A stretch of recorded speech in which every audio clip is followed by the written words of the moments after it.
ముద్రగడ గారి అమ్మాయి శ్రీమతి కాంతి గారు, వారి అల్లుడు శ్రీ చందు గారు నాకు ఒకటే చెప్పారు ఈ రోజున.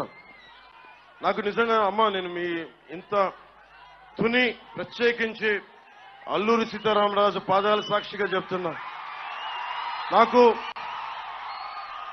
వారికి ఒక కుమార్తె ఉన్నందని కూడా అసలు విషయం నాకు తెలియదు. కాంతి గారు ఉన్నారు అని నాకు విషయం కూడా తెలియదు. నాకు నేను మనస్ఫూర్తిగా చెప్తున్నాను, నాన్నగారిని ఒక మాట అనాలని కానీ ఆయన వైసీపీకి వెళ్ళినా నాకేం ఇబ్బంది లేదు, గౌరవిస్తాను పెద్దల్ని.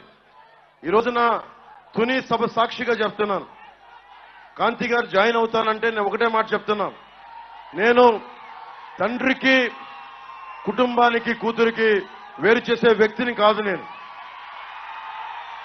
నేను మీ నాన్నగారికి నాకెందుకంటే ఒక తండ్రి బాధ నేను అర్థం చేసుకోగలను, అలాగే తల్లి ఒక కూతురు బాధ్యత నేను అర్థం చేసుకోగలను. నేను మీకు మాట ఇస్తున్నాను, మీకు నేను గౌరవం ఇచ్చే బాధ్యత మీ వారికి, మీ ఇద్దరికి.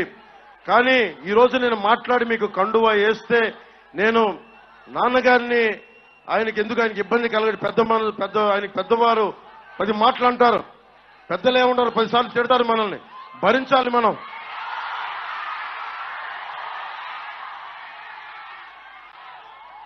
భవిష్యత్తులో నేను మీకు ఈరోజు మాటేసి ఇంత పెద్ద మనసుతోటి కాంతి గారు వచ్చారు. ఆవిడ నా సోదరి, మా ఆడపడుచు. నేను మిమ్మల్ని ఎన్నికలకి వాడుకున్నాడు పవన్ కళ్యాణ్ జనసేన అన్నది కాకుండా, నేను మీ నాన్నగారి దగ్గరికి మీరు నన్ను మీ ఇంటికి తీసుకెళ్ళండి, మీతో పాటు అప్పుడు నేను మీ ఇంటికి వస్తాను. నేను మిమ్మల్ని తీసుకెళ్ళి, ఎందుకంటే మన ఎన్ని గొడవలున్నా మనం వచ్చి కూర్చొని ఆయనతో మనం విభేదించవచ్చు, అభిప్రాయ భేదాలు ఉండొచ్చు, పాలసీ పరంగా విభేదాలు ఉండొచ్చు, కానీ వేరే పార్టీలో ఉండొచ్చు. కానీ నేను ఇచ్చే గౌరవం అందరికీ, పెద్దలందరికీ ఇచ్చే గౌరవం. మనం కలిసి ప్రయాణిస్తున్నాం, కలిసి ఉండాలి, విడిపోకూడదని కోరుకుంటున్నాం.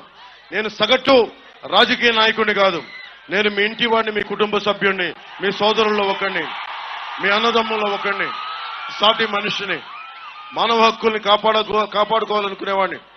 నేను ముఖ్యంగా సోదరి కాంతి గారికి, వారి శ్రీవారు చందు గారికి కూడా ప్రత్యేకించి నేను మాటిస్తున్నాను, మిమ్మల్ని అందరి కుటుంబ సభ్యులతోటి మిమ్మల్ని తీసుకెళ్లి అప్పుడు నేను జనసేనలో మిమ్మల్ని సంపూర్ణంగా ఆహ్వానిస్తాను.